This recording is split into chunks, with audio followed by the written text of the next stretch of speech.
Здравствуйте, друзья! Рад приветствовать вас на нашем канале. И мы снова на объекте, военном заброшенном объекте, который у пермских сталкеров известен больше как Березовая роща. Один ролик уже есть у нас на канале. Там мы посетили с вами только административную часть, так скажем. И вот именно здесь закончили наш сталк. Но, как оказалось, сами склады находятся значительно дальше, вот здесь на обширной территории. Значит, я решил их тоже посетить, но вот в том направлении у нас сейчас слышны какие-то выстрелы, разрывы, такое ощущение, что там бой идет.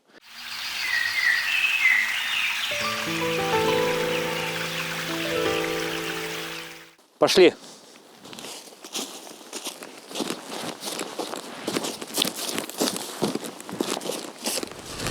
Решил я, в общем, не упускать момента и двинулся как раз в сторону, где звучат выстрелы. Посмотрим, что же там. Думаю, будет очень интересно.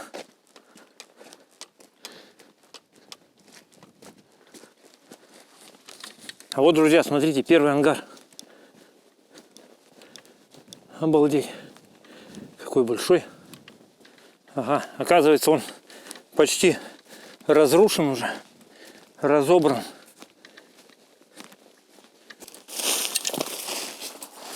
Вот так, ящики кругом от какой-то тары, ров. Вот он, весь ангар был обнесен рвом, как положено. Выстрелы, похоже, стояли, гранатометные, может быть, а может снаряды.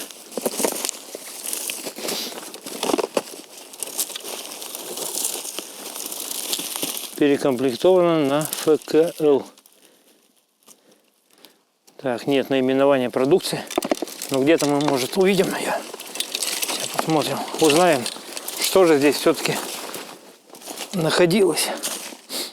В принципе, ничего особо интересного здесь не нашли. Ящики, здание, видно, разбирается уже местными жителями на стройматериалы, так как жить-то всем хочется, строиться. Наименования изделий тоже нигде не видно на ящиках, что в них находилось. Поэтому переходим к следующему ангару. Он находится вот там напротив прямо. Они с небольшим смещением въезда в них находятся. Вот, посмотрим, что там. Смотрите, какая дверь. Верх цельный, а низ был вот такую решетку сделан.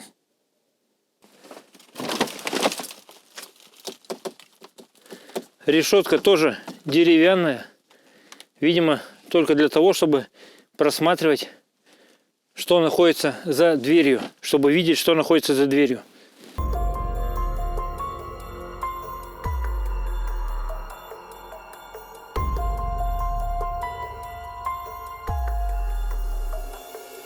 Вся территория складов разбита на такие кварталы дорогами. Вот видно, что вот туда уходит одна дорога, и вот сюда уходит другая. Отсюда мы пришли, то есть сетка дорог таких по всей территории раскидана. Можно ездить, даже если где-то столпотворение какое-то будет, по другой дороге всегда можно это место объехать. Следующий ангар, 20-й. Видно даже номер у него. Смотрите сверху, какие ставни. Так. Здесь она разобрана. Вот она лежит. Смотрите, какие толстые ставни были сверху. Ого-го, тяжелая. А там еще одна на шпингалете была. Открывалась вверх или вниз, да? Не знаю для чего. Окошки. Тоже все разбирается. Вот они. Ставни эти стояли. Ну давайте зайдем внутрь, посмотрим, как у нас здесь дела обстоят. Этот поцелее ангар. Смотрите. Ну, видимо, подальше находится. Вот. Вон еще ящики стоят. Блин, может хоть здесь что-то узнаю.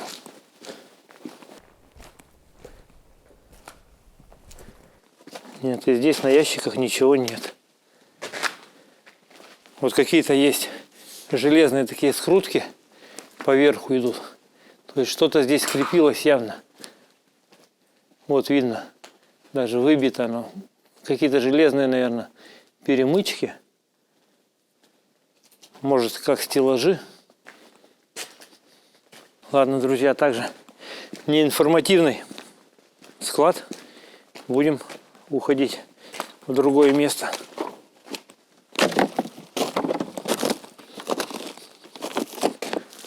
Смотрите, что нашлось на одной из крышек ящика. К-6392 надпись. 210 штук.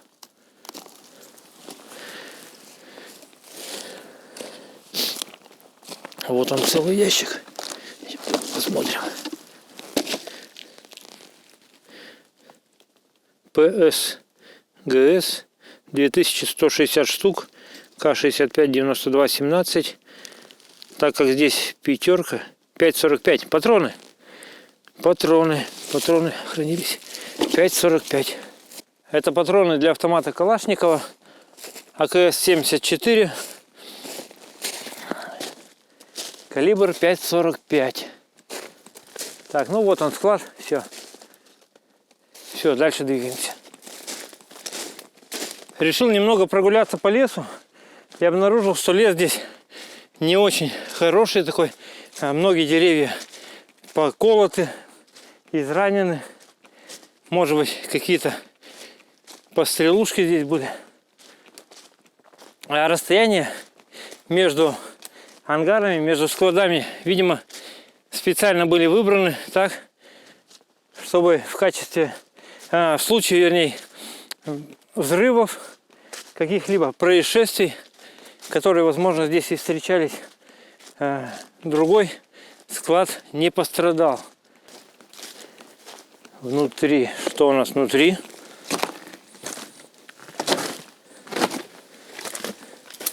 Внутри пусто. О, спикал дозиметр. Так, ну ничего страшного. Фон немножко скаканул. Совсем чуток. Вообще несущественно. Дозиметр я всегда беру в путешествие по таким местам. Всякое бывает. Так, ну здесь тоже пусто. Эти же двери мы видим лежат.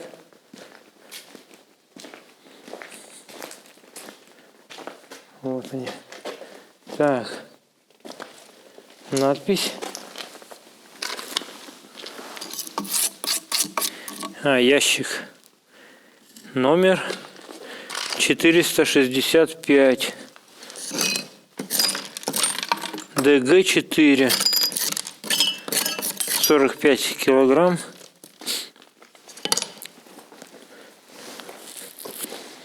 Сложно сказать, что это было. Вот здесь снизу какие-то окошки для чего-то. Наверху окно.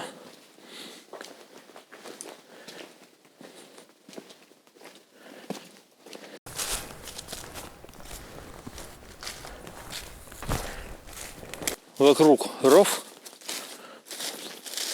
Наверное, когда-то водой был заполнен. Сейчас нет. Немножко воды есть.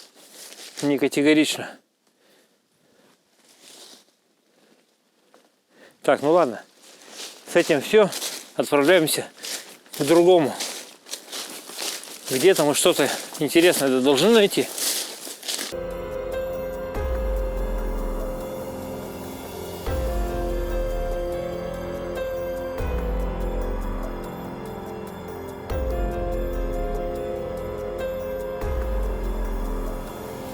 Рядом со многими складами такие вот площадочки есть, где ящики складировались, видимо. И вот здесь как раз, видимо, был склад, как раз, как я в прошлом ролике показывал, для самоходных установок. Ракетный комплект. Вот он у нас. Остаток трубы его. Выстрела 9М113.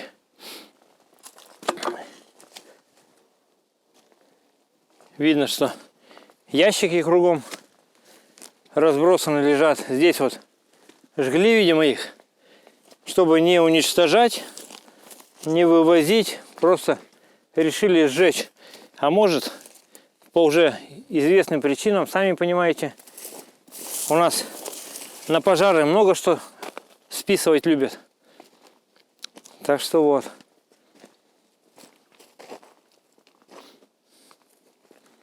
Сейчас еще в окрестностях походим, посмотрим здесь.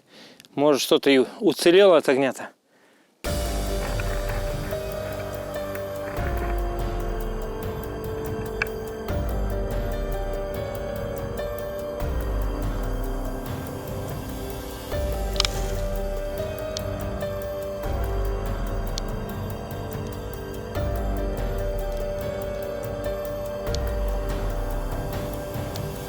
Вот интересный ящик нашелся.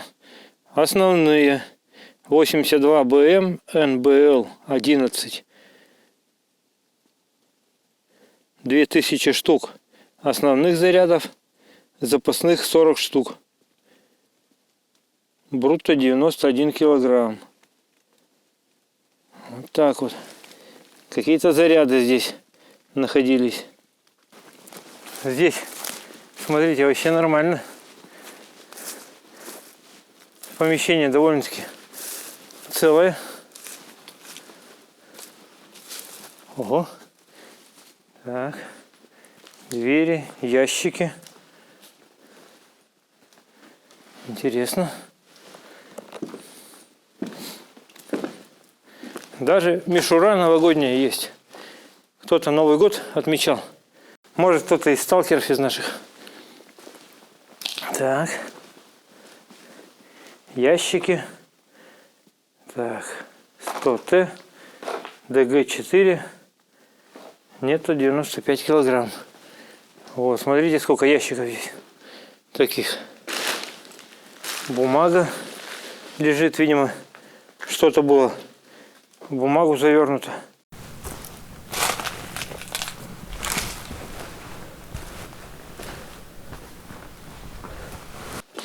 Так, вот тут документация какая-то валяется. Ну-ка. Что это такое? Упаковочный лист. Упаковочный лист. О, прикольно. Сейчас посмотрим. Вот здесь еще один. Упаковочный лист. Сейчас глянем, что у нас здесь.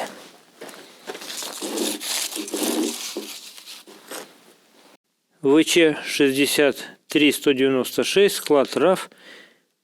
Тара ящик. АК-74М. Так, и номера. Ага, номера. АК-74 автомат Калашникова. Значит, и номера идут. То есть номера, которые были в ящике упакованы. Дальше опять же ВЧ-63-196. Склад РАФ. Ящик номер 11. 7,62 СКС. Карабин Симонова. Так, и тут, не знаю, наверное, это тоже номера идут. У него, видимо, другая нумерация была, не только цифрами. Вот так. Здесь инвентарь. Инвен. Две записи еще 29.10.10 и 29.12.10. Капитан Глухов подписался. Ну что ж, это уже что-то. Значит, автоматы здесь хранили все карабины. Вот здесь надписи предыдущих посетителей. Веселый Сталк. 10.04.17. Пермский СТАИ. Круп. Кто такой? Если знает, хоть отпишись. Тут что-то плохо читается. Карт. Всем тут понравилось. Зачем-то еврейские звезды Давида. Евреи, что ли? Ладно. Здесь у нас что? Здесь пожарный расчет. Действие при пожаре доска документации. К сожалению, не сохранилось никакой документации. Там тоже здесь были, опять же, еврейские звезды. Такое ощущение, что евреи здесь были, что ли, одни. Кругом понарисованы эти звезды Давида. Так, другой ангар, 22. Но по строению нетипичное. Вот, смотрите, по устройству ставни снаружи запирались, что странно. Это каждую ставню надо пройти и снаружи запереть. И это каждый день, наверное, так. Опачки. Смотрите. Так, патроны. Патроны разорваны. Видимо, жгли в костре. Патроны. Пули. Только что-то пули-то не 5. 45 вроде. Большие, на 7,62 похоже больше. Пули-то больше на 7,62 похоже. Смотрите. Что-то они не разлетелись даже. Наверное, чем-то прикрыто было. Все это костровище, вон. Видно обломки ящика. Наверное, подожгли, да ящиком прикрыли. Ящики разворотило все. Да, смотрите. Исходя из этого, тут вот везде он от огнетушителя валяется. Исходя из этого всего, можно сделать вывод, что здесь хранились патроны. О, какая пуля здоровая, смотрите. Длинная. О, какая.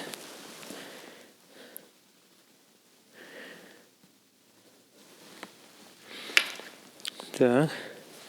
Вот здесь еще одна. Вот их несколько. Все пожженное. Жалко, блин, пожгли все.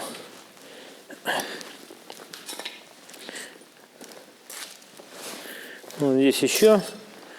Еще видно ящик с патронами. О, сколько. Сколько добра-то здесь было. Смотрите, все пожгли. Видимо, когда уходили, хорошо потешились.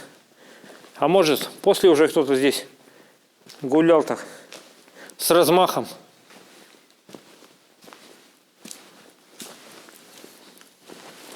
Так. Иглинова ТА. Значит, женщины здесь были, кладовщиками-то. Прапорщики, наверное. Вот тоже куча. Вот там куча. Там куча. Ну что, все ясно становится.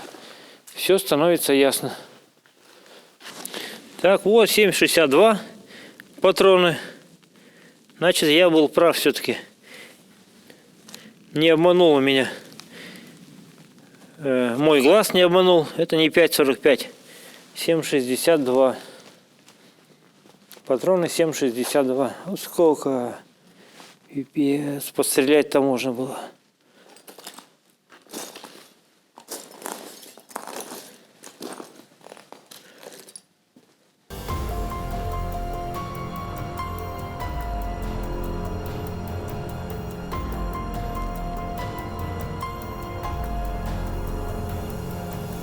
Вот тут за деревьями видно, наверное, где солнце. Там идет контрольно-следовая полоса. Раньше там солдаты ходили, я их видел еще. Тогда первый раз я заинтересовался, что же находится здесь. Начал искать информацию. Но, к сожалению, конечно, попал сюда поздновато. Хотелось бы раньше надо было. Так, ну что, друзья, смотрите. Дальше. Здание однотипное. Я больше здания, наверное, не буду показывать. И вам будет не так муторно смотреть каждый раз на похожее здание. А буду снимать там, где есть что-то интересное. Что-то интересное найду, сниму. А так снимать больше не буду. Как бы, просто здание. Вот. Поэтому оставайтесь с нами еще. будет, значит, еще интереснее и насыщеннее. Вот здесь, кстати, смотрите, какой-то заезд, как для техники, что ли. Все, сгребли целый такой бугор грунта. О, видите?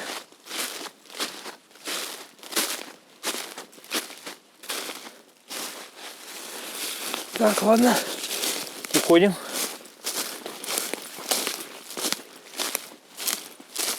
Так, вот у нас дорога туда пошла еще. Но мы-то идем вот по этой дороге. А здесь, смотрите, колодец какой-то. Точно колодец.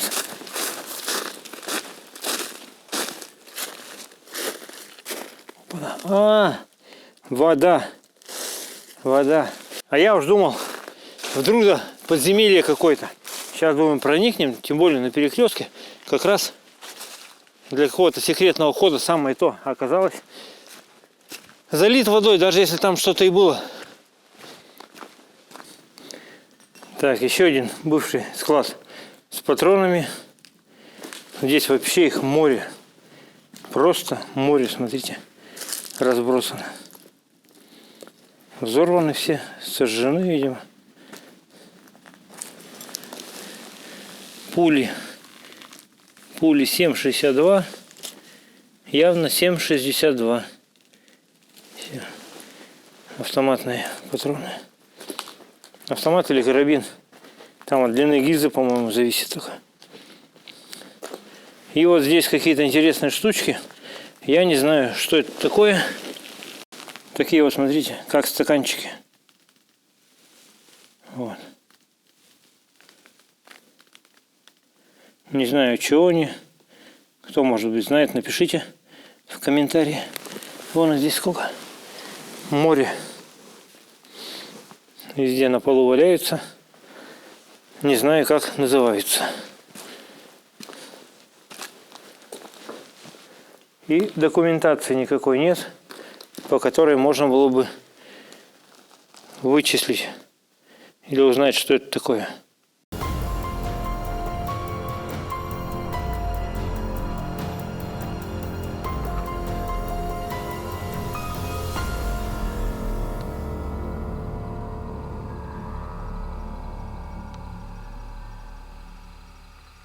Вот нашел еще один колодец. Ого! Смотрите, какое эхо. О! О! Обалдеть. Видимо, емкость приличная. Так, колодец с водой. И смотрите, все встало на свои места. Сверху он прикрыт был такой деревянной конструкцией, характерной для пожарных водоемов. То есть это не что иное, как пожарный водоем. Закопанная емкость здесь использовалась в качестве пожарного водоема. То есть для набора воды в случае пожара. А набиралась она сюда не дождевым способом, нет. Вот здесь чуть поодаль я нашел трубопровод. Остатки трубопровода. Вот смотрите. Вот видно. То есть по трубам она заполнялась по мере надобности. И использовалась.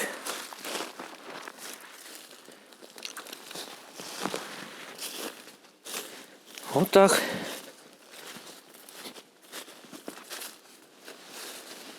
Вот такая свалка ящиков. На одном из них нашел интересную надпись. Смотрите. О, со звездой. Надпись, не надпись, а эмблема МО. Министерство обороны. Ящик номер 85, 150 двухмиллиметровые гаубицы. Гауб. Для гаубиц, видимо. Так. Пушка. Не вижу. 193. Вот. То есть какие-то заряды или снаряды для гаубицы были. Хранились. Ящиков здесь, конечно, ого-го. Интересно, практически каждый склад дает что-то новое. Вот еще, смотрите, ящик 152-миллиметровая гаубичная, пушка образца 1937 года.